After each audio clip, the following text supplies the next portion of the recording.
Hello, I am Isaac Mallory, and today I am going to talk about Thomas Cromwell. Well, Thomas Cromwell was a man under King Henry VIII, most famous for the dissolution of the monasteries. He also was supportive of King Henry VIII and him getting his divorce from his wife, Catherine of Aragon.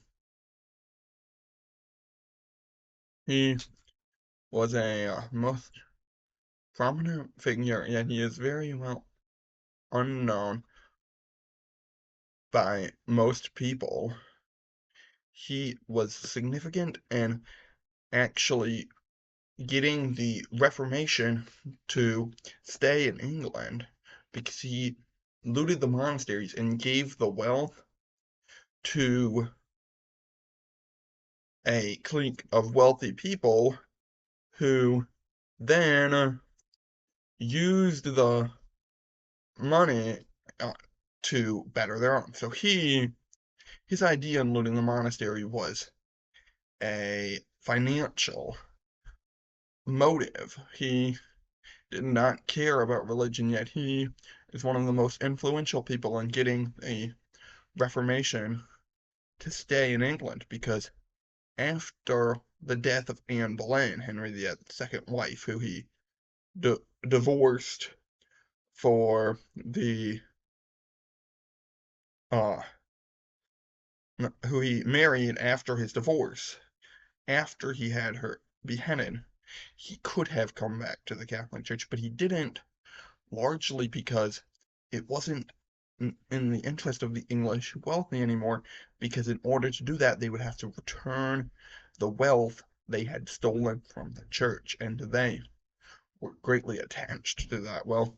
So it created a vested interest for England to stay Protestant, and it created a clique of wealthy that were very influential even in under later rulers after King Henry died. He was a uh, Thomas Cromwell was the sort of man who didn't care about religion. He didn't care whether England was Catholic or Protestant. He wanted to get wealth, and he wanted to get wealth for himself and for his supporters, which would create a vested interest towards supporting him because it the return of England to the Catholic Church would require the return of wealth to the monasteries. This is why later this clique of people, they had so much wealth that they would use it to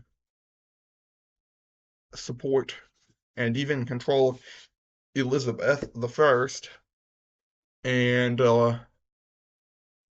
use their wealth to ensure that England would remain a Protestant nation for the sake of keeping their wealth. So they'd